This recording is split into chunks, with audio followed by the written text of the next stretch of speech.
I'm Nadia. And I'm Kyle. And this is Discipleship Moments. In today's episode, Caleb shares his experience of battling depression and using his story to reach others in God's name. I believe the timing of this episode is no coincidence, with our local community recently experiencing tragedy with a young man taking his own life. Mental health is an incredibly important topic. If you are struggling, reach out for help. If you're not sure who to reach out to us and we will help you get connected.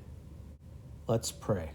Dear Heavenly Father, thank you for providing this platform for Caleb to share his story. Lord, be with all of the people that are struggling with depression and anxiety. Help them to find your peace and the help they need to find your joy once again in their life.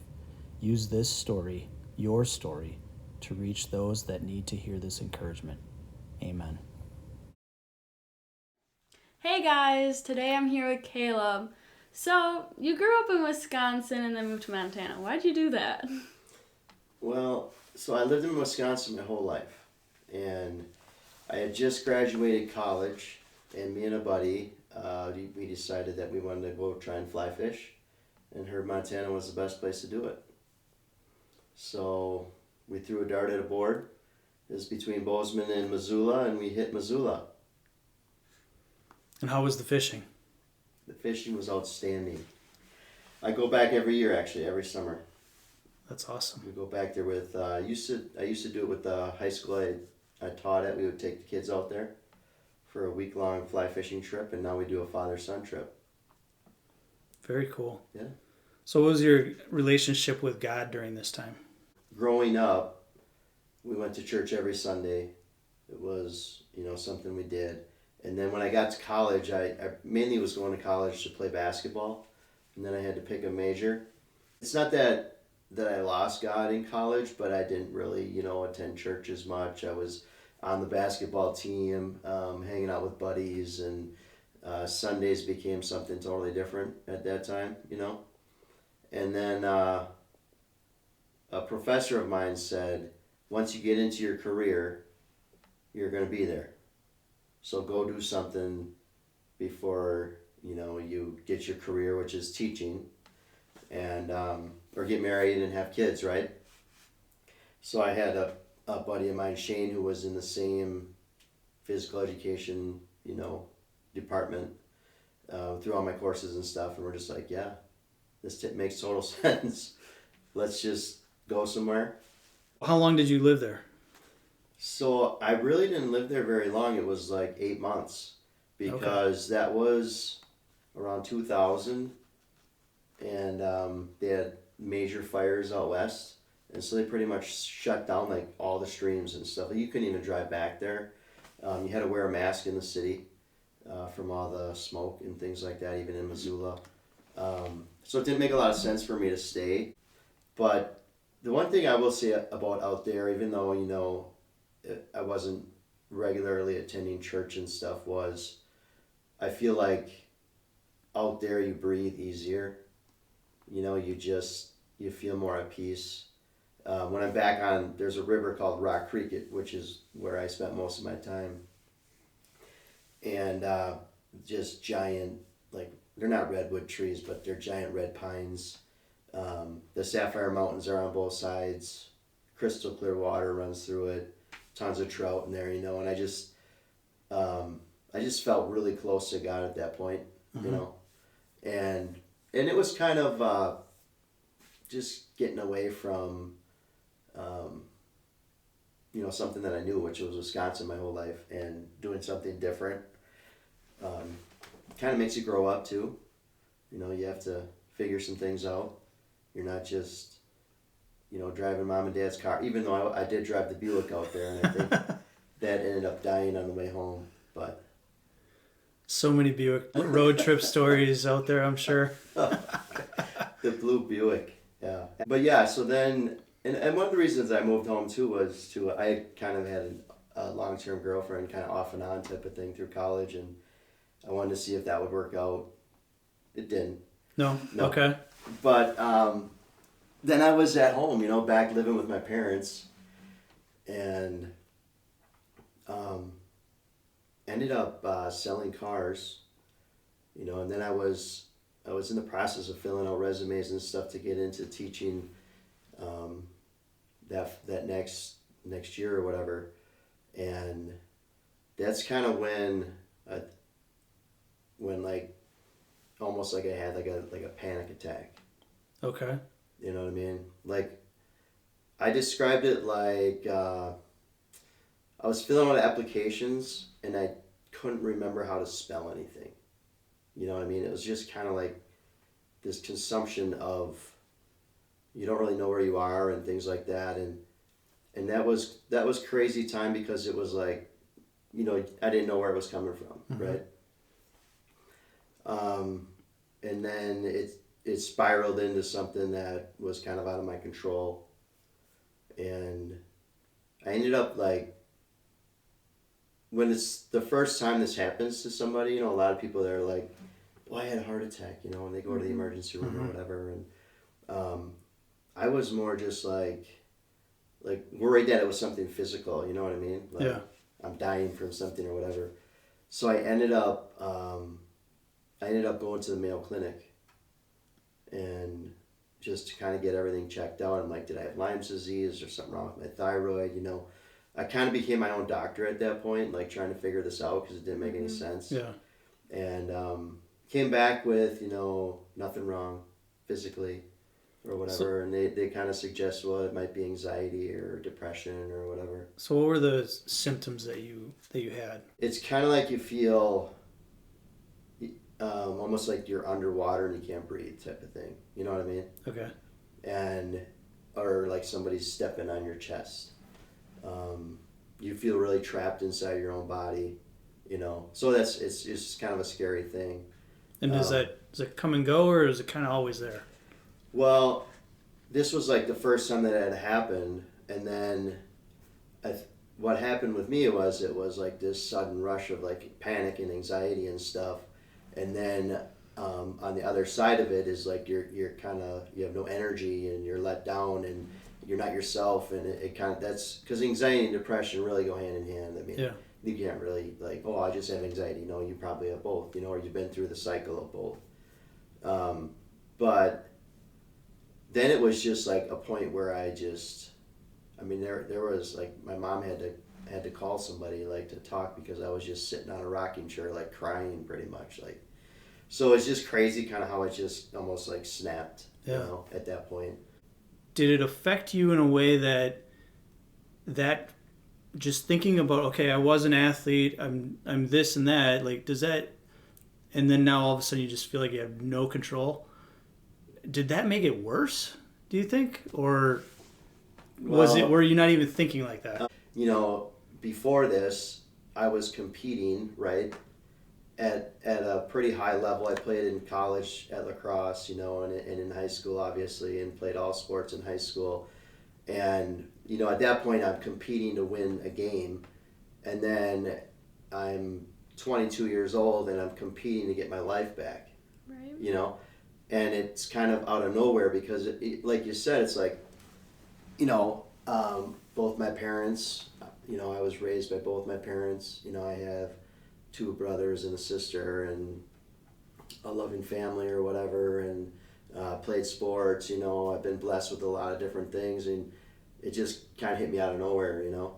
So that's where, and then what happens is you start spiraling in your head. Yeah. You know, like, what the heck's going on? And that's why I'm like, this can't be, you know, caused from my mind or whatever causing this all to happen, you know. And I think then a lot of people, and including myself, I kind of like was looking to find an answer to why it happened, or like, what did I do wrong? You know, why does God hate me? You kind of start having those doubts, like, you know, why me, type of thing. And I think that's like the major question in a lot of people's lives, are whether you're a believer or a non-believer, is, you know, how can so many bad things happen in this world, so many tragic things, right? And sometimes it's hard to explain, but the way that I've explained it, you know, to myself and throughout my life, and is that once Adam and Eve sinned, sin entered the world. It's not God that's causing this. It's the sin of the world that causes it, right? And we're a part of it. We live in it. And I think mental illness especially, because you can't really see it. I was still walking around. I looked pretty normal, right? Maybe a little pale or not quite myself, laughing and things like that. But you can't really see the disease, that it affects you even more because, and good people and good friends of ours and stuff were like, well, just be happy, just what's wrong with you? You have all these things and you've been blessed. And then you're like, well, yeah, but I can't even get out of bed right now. Yeah. And that didn't help. It's almost like sometimes I felt even judged by the church. What'd you do wrong? Yeah. And that's kind of how. And then you feel really weak. I felt like I was a failure as a person. Like I couldn't kind of get over that hump or what happened. And did that feeling of judgment cause you to pull back even more? Well, that's the crazy thing about depression, anxiety, mental illness is the only way to really break that pattern is to actually get up and do stuff. Yeah. Right. Or be social or force yourself to do things you enjoy. But what you really want to do is lay in bed. You don't want to see anybody. You want to be in the dark, and so it's really hard to break that pattern. Yeah. And I can remember a lot of times just on my knees in my room or wherever, just praying like God help me. Right. Because like I was saying before, that anxiety feeling, even though it's not as bad, as like somebody stepping on you, or I've described it too as like being in jail almost. Like you're behind bars and you can see the life you want, and even when it got to its worst in like 2012, I had my kids and I couldn't even be the dad that I wanted to be, and I'm like, like inside trying to reach out, but I couldn't reach out from within, if that makes any sense. Yeah. To be who I wanted to be for them, and be strong and be a good husband and be a good father and whatever. So then you judge yourself on that, right? And that doesn't make it get better. Yep. Because then you're being self-critical. You first experienced this, you're 22 years old. You said you ended up going to Mayo, and that was that first... That was the first that time. was like the first bout of it, right? Okay. And how long did you wait before you ended up at Mayo? Like, what described that process? Well, I mean, I'm living back home. I'm a 22-year-old, and I guess you should say a 22-year-old man, but I was like a boy in a body, right? I mean, I was out in Montana fly fishing. I just got done with college. I didn't really ever have a real job yet. I was, working in different places, not a career, and I just I was like looking for something to do at the time, right?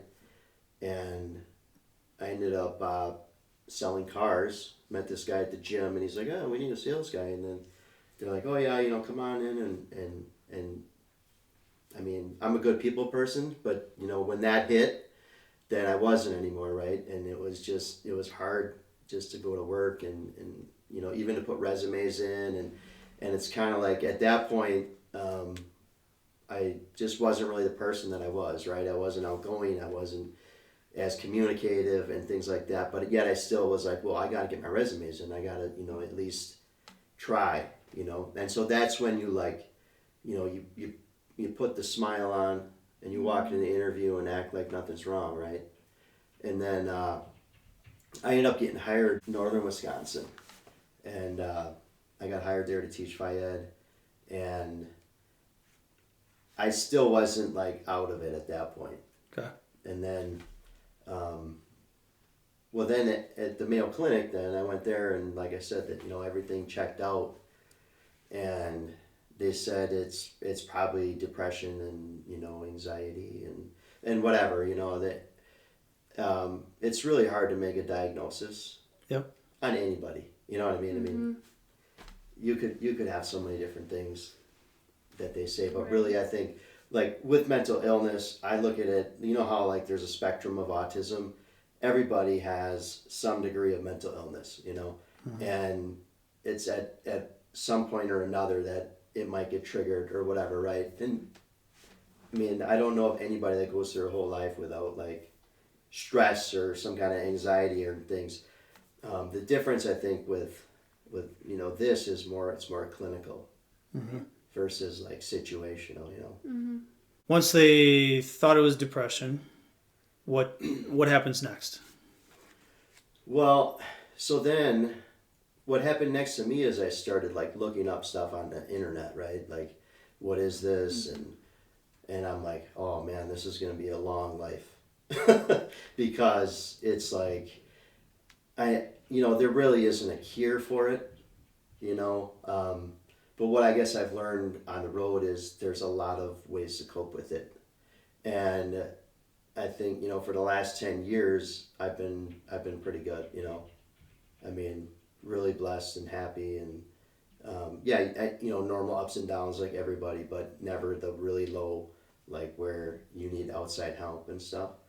But what they suggested was to see a counselor, right? I went to see a guy in Green Bay, and then they started me on medication, which, being a Christian and growing up my whole life, like everybody's saying, you need to depend on God, and you don't need drugs, you don't need this, and whatever, and that was like, psychologically, I wouldn't allow myself to take it, Okay. But eventually I did, and I guess the way I view it now is like, God put smart people on earth, and doctors and psychiatrists and people, and I don't look at medication as a bad thing anymore, I don't look at it as a cure-all either, but what the medication did is it brought me to a high enough level where I could start to get better. You know what I mean? At this point, I wasn't ever going to get out of it, myself, with, eating right or whatever.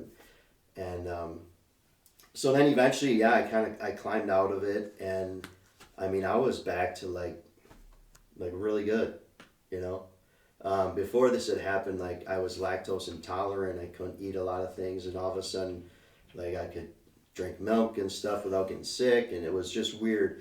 It was like it kind of bridged the gap in my brain, the neurochemical gap, and so then I was pretty good for a while, and then I'm like, well, I'm gonna prove that I beat this depression, and I signed up for an Ironman in Madison, and then Why not? Yeah, The hardest competition there is, right? why not do an Ironman? And then everybody's like, well, why don't you just start with a marathon? And I'm like, because I just went through hell, and now I'm gonna do the hardest thing you can do. Right. Okay. Kind of prove to myself that I was, being the athlete, and that I'm physically back and mentally back. That's a very long training process, right? You don't just sign up for an Ironman. Right. Talk about how that process went and how that affected your mental health. Well, so I was up north. I was teaching up there for 2 years, and then throughout the first year, I eventually had gotten better. Where I was, and sometimes you don't really know you're getting better, like as the person, but you just notice like around you and other people that surround you. And that, now it would be my wife and my kids and my friends. But then it was like some of the other teachers and stuff, just like noticing like, oh, who's this new dude? Who's this guy? And it really felt good to be back, And then I'm just like, yeah, I'm gonna go do this. And what I started doing was, so I lived on a lake. I'm a fisherman, love to fish. It was like, I mean, this whole opportunity was like a dream. I rented this guy's house, lived on Silver Lake. I had a boat in the water, I loved ice fish and regular fish, and it started out as a nightmare, because I was up there by myself, which you're not supposed to do, right? Yeah. Isolating up in the Northwoods. But then eventually I started feeling good and making friends and, fishing, and the lake, so I'd run the lake, you know, and then so Ironman is run or swim, run, bike, and then I would like every station would come back to my house, you know, and then I would drink a Gatorade or whatever, and then get on my bike, and you know do a longer loop or whatever around up north, and then run. So I was on the lake, so I would swim on the lake, you know, then do the bike thing, and then do the run thing. One time, like during the middle of training, I was like, I'm gonna bike from my house, which was in Leona, to Green Bay, and this has been me my whole How many life. miles do you think that is? I'm not even sure. Maybe like 50 some. Okay. But I mean, this is how I've kind of always operated in my life. You know, I'm trying to change things a little bit, but just not really always prepared. You know, just fly by the seat of my pants, spontaneous.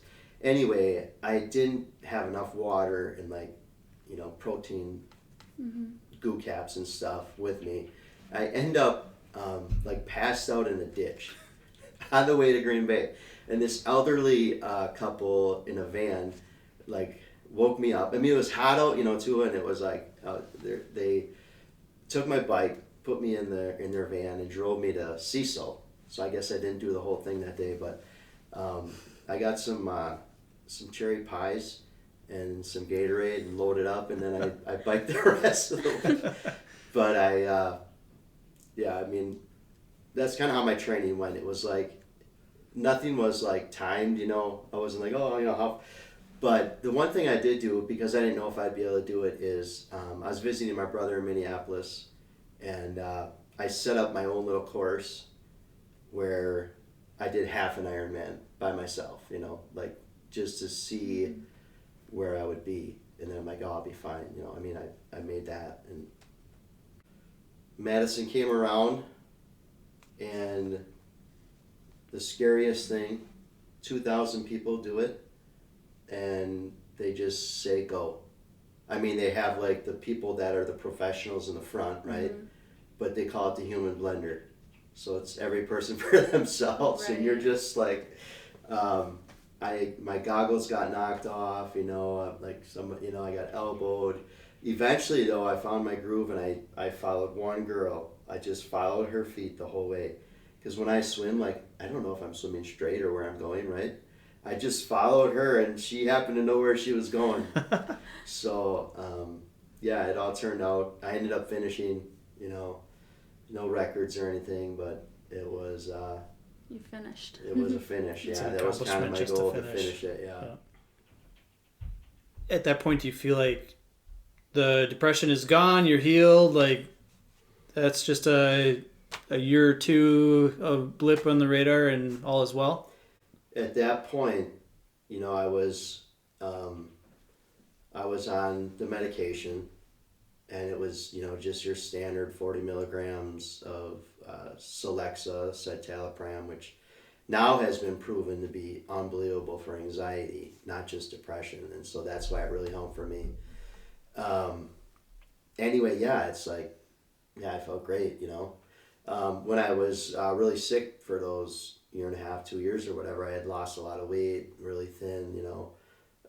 One summer I came back, and the neighbor's like, the heck, you've been hitting the weights? I'm like, no, I'm just actually eating again, you know. Because when you're in that state, your whole body's messed up. And all the research that I've done and things like that, you know, a lot of your serotonin actually comes from your guts. You know, so when your guts are unhealthy, then your brain's unhealthy, and it all spirals. So that's kind of, so at that point, then I'm like, oh, I'm great, you know. And the weird thing is you almost forget that even happened. You know what I mean? Because you just go back to living your life, Right. and It's in the past. it's a normal day. You know, you wake up and you do what you have to do. You're a normal person again. You know, not that I wasn't before, but it was just not what I was used to, right? And it was a struggle every day. Did it stay away? I was really good for like, gosh, I want to say like 8 years or so. So that was in 2000, and in between that whole time, then, you know, I met my wife Jill, We dated long distance for a while, and then we ended up getting married in 2004. 2004, and then we had Olivia, who's Livy. Don't call her Olivia. And then and then a couple of 3 years later, we had Graham, and things were going pretty well. And then I ended up I was teaching at Milwaukee Lutheran, and I was there 8 years, and I ran the adventure club there, which was, I've mentioned fishing before, but downhill snowboarding and rock climbing and all that different stuff. I was really into the outdoor things, and I was coaching baseball, and at that point I actually did my second Ironman out in Coeur d'Alene, Idaho. So I was still doing pretty good, and that was actually 2004 maybe. I don't know, right before. So the year, that's the summer before Jill and I got married or whatever, and things were going well, and then I ended up, I don't know how you would say this. Well, they went through budget cuts at Milwaukee Lutheran, and I ended up getting non-renewed. That's what they call it, to make you feel better about yourself, I guess. I got fired. Well, I lost my position, right? And then I went, and the Lutheran Special School called me, which was a school which is within Milwaukee Lutheran. It's 2 classrooms in there, and I got called to like be in the classroom, and teach these special learning, students, and it was then where it just started spiraling again. Okay. And then I needed more help. And was it the losing the job, the new environment? Do you think it was anything in particular that kind of triggered it? Well, I think it was, it wasn't an environment that I really feel comfortable in, Right. And I was kind of like, stuck in this classroom, whereas when I'm teaching physical education, I can be active with the kids, and I have rotation of kids. I'm always changing up the curriculum, doing different games with them, and things like that. And I see new kids, I have one class, teach them, then they go, then a new group comes in, So for me, I think I need to be busy, and be involved in different things. I can't just be kind of in. And then it was just more responsibility, I guess, for me as far as planning goes and lessons. And, I've never wanted to be a person that had to grade papers and bring my work home, right? And I started getting some like biofeedback stuff done, which is like a computer. It kind of works with your brain waves.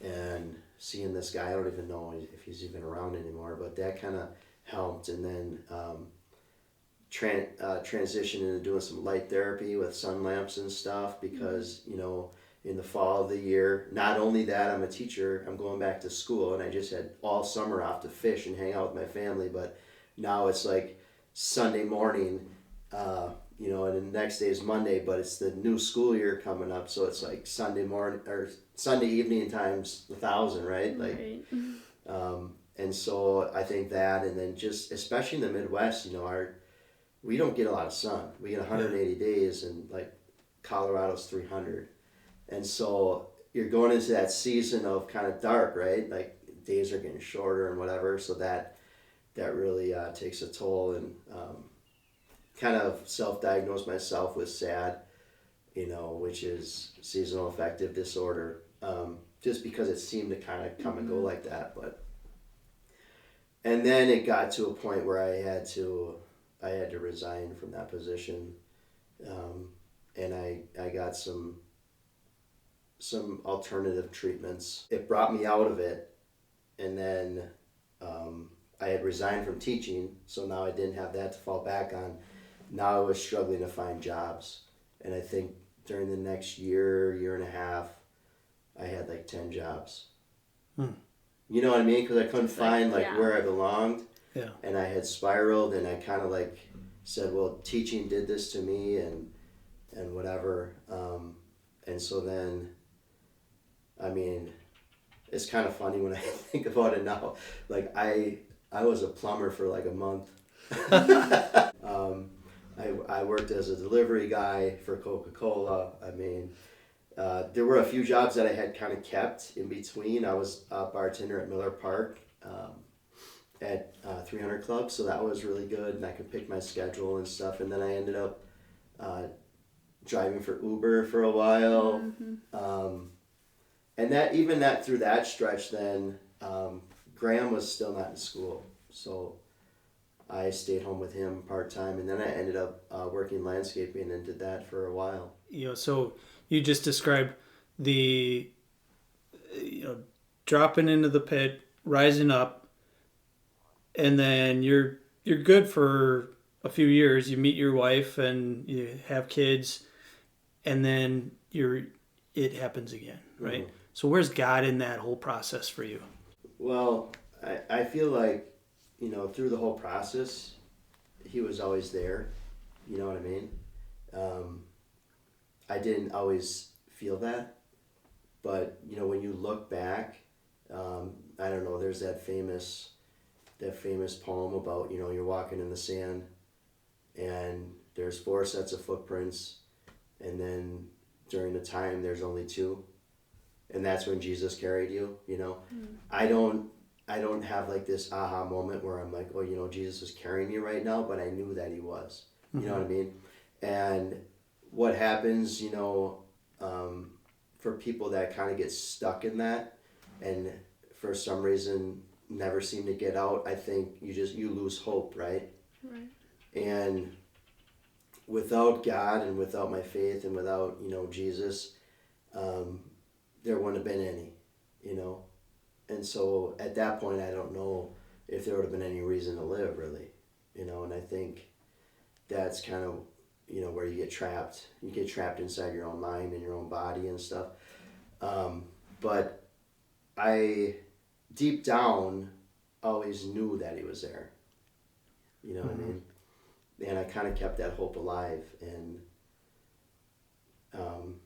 it was just, when it was really bad, it was, really small steps. Do this, get out of bed today. Don't sleep till noon. And I don't know how, like, my wife handled it, right?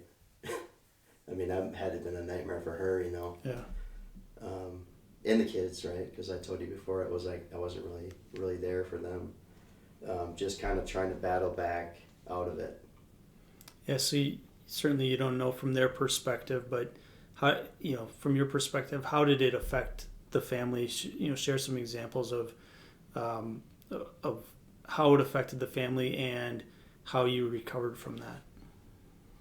Well, it just put a lot of stress on Jill, because she was the main, she was bringing in all the money. I was working part-time here and there and stuff, trying to do whatever I could, but it wasn't enough. And then, we had to, at the time, we had to pay for childcare and things like that, because, well, this was like when I was teaching, but really spiraling, and and I don't know that, like, I don't know if the kids even really remember it, you know what I mean? But I really blame myself a lot during that period, and it gets even worse, like, after this, because I end up, I was doing all these jobs, right, and I called my buddy up, and I was researching all this stuff, like, all the time, and pretty much using myself as the dummy, right, like, oh, it says if I take, omega-3s and I add, this and this supplement and whatever, then I'm going to feel better or whatever. Like, I was grasping for anything, to help, and I was the doctor. Mm-hmm. And in fact, at this point, I had my psychiatrist on speed dial. I'm like, yeah, I think we should add this and whatever. And he'd be like, oh, yeah, okay, let's do that. Like, I was calling the shots at this point, and I'm like, I was like trying to control the situation again, and figure out how to get out of it. Well, I called my buddy, and I heard about this naturopathic place in Minnesota where I could get off all the medication and you're just on supplements and you eat healthy and you do this, and it was a 6 week thing, and so I went up there and did this whole program thing, and the one thing I'm grateful for about the program is I was able to get off of a benzo. Benzos like for anxiety and stuff, and the issue with benzos are they work really well right away, but then you need more and more for your brain to actually keep it working, and in the long run, if you stay on it long enough, your brain doesn't actually produce the dopamine that you need to, and so it depletes your body. And I'm like, well, then I'd be stuck in this rut, so I'm like, well, I got off of that and got off of all meds, and I came back home, and Jill didn't really want me to go there. Other people were encouraging, some people were like, I don't know, it seems kind of weird, right? And I came back home, I was decent for a while, but the supplements a month were like $500 now, right? And I'm like subbing at a school, Yeah. and trying to supplement and pay for living. And eventually I tanked to a point by that December where I had to be hospitalized. And that's when it got really bad. Okay. And that's kind of a time period in my life I'd want to forget. But I do remember, one thing, and this goes back to like my kids, right? So it was my birthday, and my kids and Jill and my parents came to see me, and I was pretty much in a vegetable state, Mm-hmm. like that's how messed up I was, and it wasn't me anymore, it was like, I was put on like so many drugs, Yeah. and that's not the answer, right? Like I felt like I was really out of control then, like they were shoving pills down my throat, like you need this, and I'm like turned into like a zombie. But anyway, I still remember that, like I think Graham was like 2, and I didn't even say hi, on my birthday, and that really hurt, because I'm like, where am I? Yeah. That's the miracle right there, because after that, then I had some more treatments, and 3 months later I wasn't in the hospital that long, but 3 months later I was back, like almost like I am now. So was that birthday, was that kind of like I wouldn't say a light switch or a light flipped on or something like that, moment. or was it you just felt that the Spirit filled you and took the control away? Well, I feel like at that point I'm like, my biggest thing is to be there for my kids, and my wife. And at that point, like in my mind, I was the biggest failure. At that point though, I didn't physically or even mentally have the capability of making that decision. Mm-hmm. Do you know what I mean? Like, Yep. This is my turnaround. So that's where the miracle comes in, because it was nothing that I did. You Yep. know what I mean? To bring myself out of there. Right. It was decisions made by my parents or, by Jill, let's do this treatment and see what happens. And, so.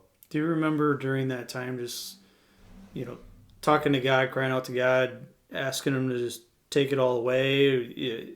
I guess, Mm-hmm. what's your conversation with God at that point? Well, yeah, just a lot of times I'm just like, God, why? I guess that's the big, like, why me? What did I do?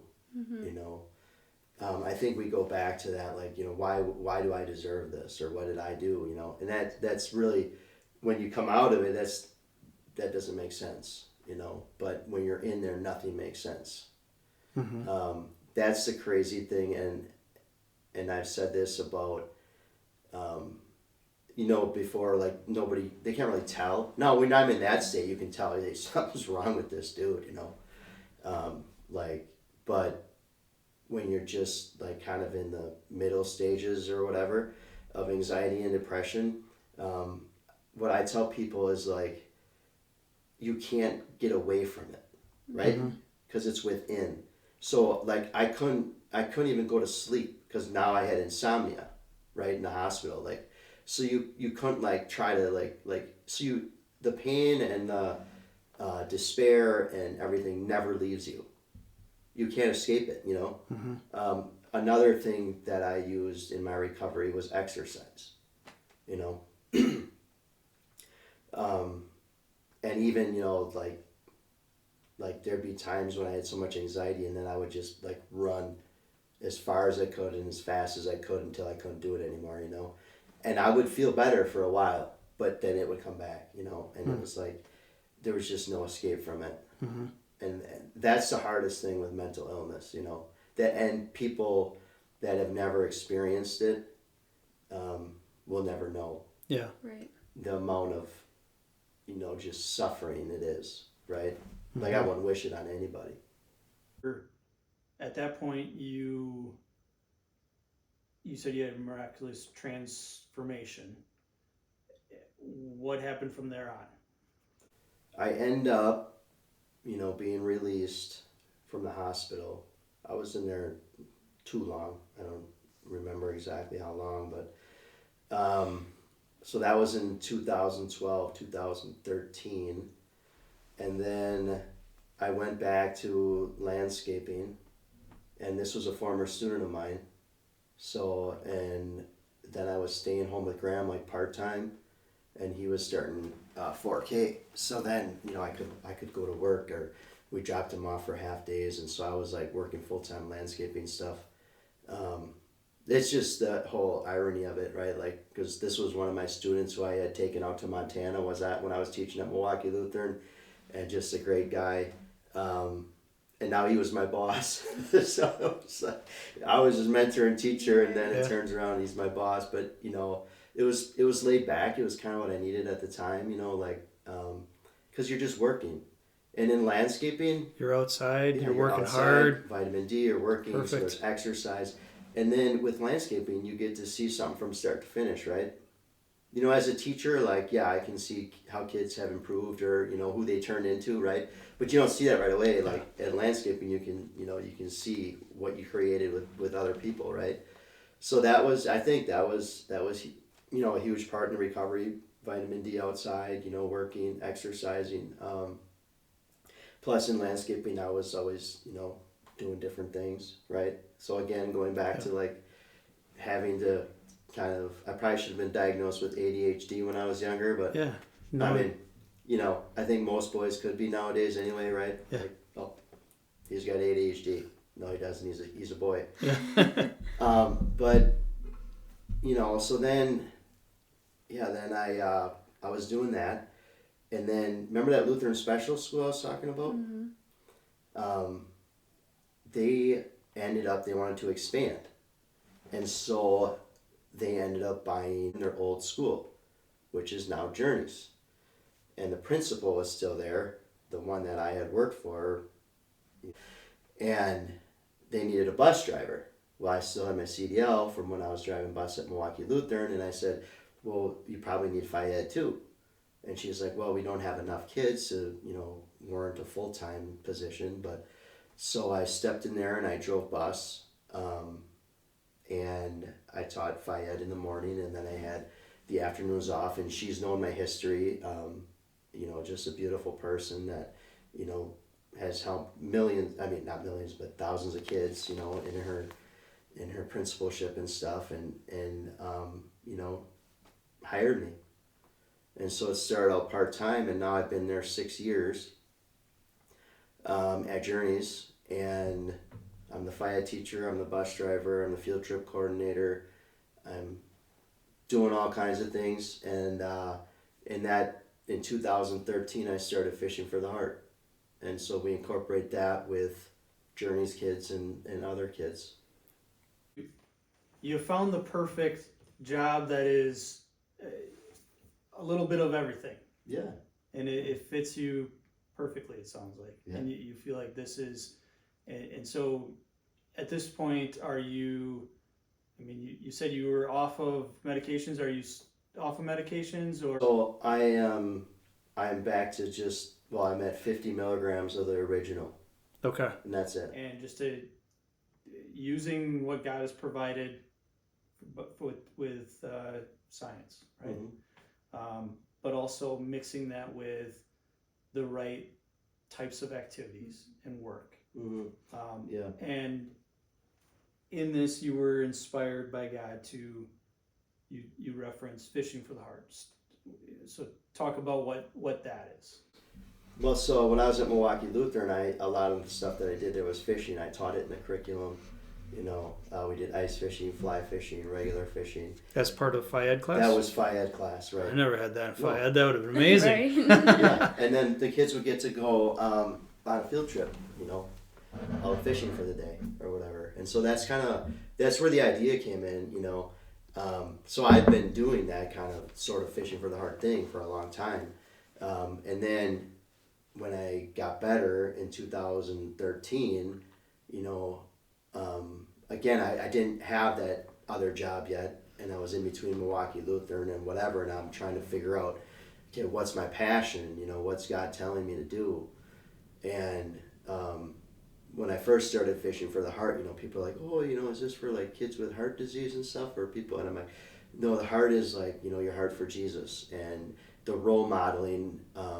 Obviously, none of us can role model what Jesus was, but we can be good people and help other people, you know, that struggle. And 1 year I haven't kind of started a book. It's called Layers of Protection Against Depression and Anxiety. We've been talking about like there's no magic pill. And 1 year during COVID, I did, in May, it's mental health awareness. I did 30 days of mental health. And so I'd have a Bible verse and one thing you could do, right? 30 different things. And I really, when I look at those 30 things, for the most part, I incorporate most of them. You know, like I talk to somebody. I have I guess a therapist, you could call him. He's a pastor, counselor guy. John, he's great. And then, you know, I exercise as much as I can. I try to stay away from alcohol. Sometimes I struggle with that. I try to eat healthy, right? And they're just like all those things, like, and for me, like, and I think for a lot of people, just taking a walk in the woods, right? Yeah. Just clearing your mind, whatever it is. Like for me to be on the water, you know, by myself, or even just sitting by, like I mentioned in Montana, the river. We camp right on this curve. You can hear the rushing water going by. You know, it's just therapeutic.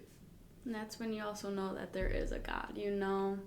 Like in those nature, like places and everything, that's like when you can feel the Lord's presence the most, I feel like. Bingo. Heaven on earth. Mm-hmm. Bingo. And that, I say, that's what that, Rock Creek is my heaven on earth, you know. And I've gone out there almost every summer, and it's looked different every summer, but now it's a father-son trip. And I remember 1 year going out after I had, like, really been through the ringer, like, you know, when I had gotten out of the hospital and stuff, I made it out there that summer, and just, like, there's a area, it's kind of like, there's a mountain, and then there's a valley, and then the river flows along here, and I just sat there and just prayed, you know, just, like, grateful that I was functional. Yeah. Because at one point I was like, I'm going to be, like, living in my parents' basement, you know. Right. And praise God that, you know, Jill stuck with me through all this, because, you know, who knows where you would be, right? Where I would be. So I'm glad I'm not in their basement. Absolutely. So how is your, like, faith in God, like, has it dramatically increased over this period of time, would you say?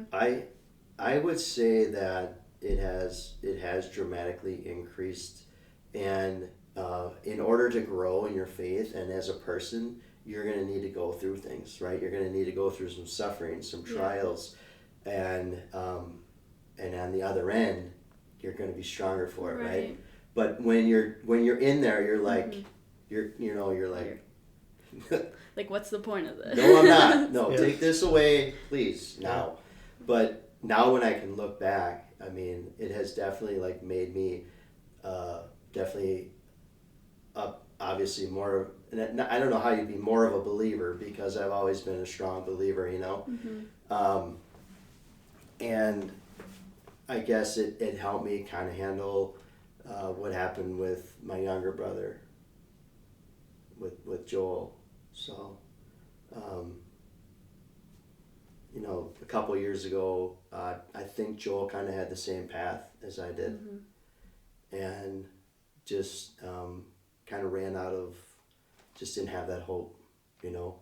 And I don't think he had the, you know, he had some people around him, but not the right support system, you know. I mean, had I been in his situation in a foreign country and without my parents and, you know, my wife and people around, situation could have turned out similar to Right. his. After I got the news about Joel's passing, I was driving and just like crying and thinking about Joel and then laughing. You know, you're just like, you're hysterical. You're not in the right mind. And the one question I asked God was, and you know, because I obviously I care about and love Joel, and you know, where is he? You know, God, where is Joel right now? Because I guess I didn't really know where his faith, As in heaven or heaven or sure. And because I didn't know what his faith aspect was, and right as I'm like kind of asking God this little red car pulls on, and I'm like wiping away tears, and I read the license plate, and it says John 14:6, which is, I am the way, the truth, and the life. Whoever comes through me will be with the Father. And so at that point, you know, not that it took away the sadness, but I know where Joel is. Yeah.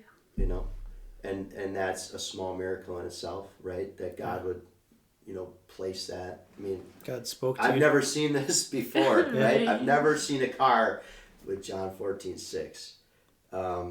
And so when you ask that, how this has strengthened my faith, it's like,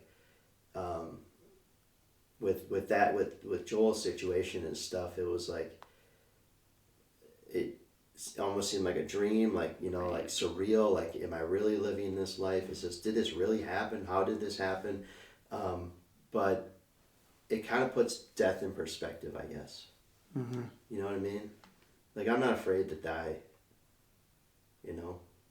Sometimes I'm afraid to live, Right. right? Yeah. Because it can hurt, but I'm not afraid to die because I think, you know, that's our home. Right. And it's like, in the long run, we have to remember that it's not about what Earth is, but like what the end reward is, I guess. Yeah. Mm-hmm. Right?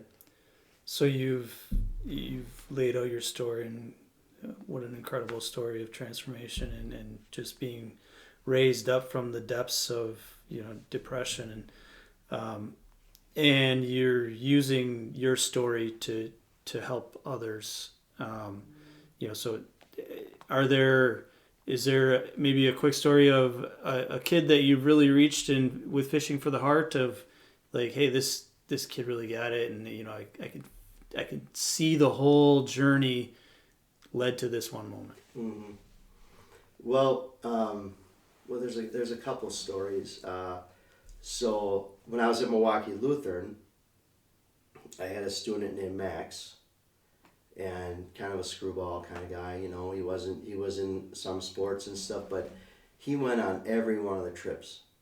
Okay, from freshman year until he graduated. So anyway, Max, and then he had like 5 or 6 other guys that they went on every trip. You know what I mean? Like, they kind of formed that whole like bond, and then Max kind of stuck with me through everything that I had been through, and Max has now he's been a mentor with Fishing for the Heart, and he was president of the board, and he's a firefighter now, and he's got 2 kids of his own, he didn't really have a relationship with his dad growing up. Okay. Wow. That's And he's amazing. just a stand up, take his shirt off his back for you. You talked about landscaping. You see the project come to a close, and Mm-hmm. I mean, you're seeing transformation. It's just taking time with planting the seeds, and God is nourishing those and transforming lives. And that's what God does with us too. He is taking our lives and like throughout the journey sees how we grow. Mm-hmm. He uses our pain to grow us, to trust in Him, so that we can share that story with others. Amen. Thanks for sharing your story with us. Yeah, you bet. Thanks for having me. Thanks for joining us on Discipleship Moments. I hope you enjoyed your time with us. Send us a DM about your DM or discipleship moment. See you next time. If you were moved by this story of God's miraculous transformation, please share with others and comment for us to see. This is God's work. Help us spread His story.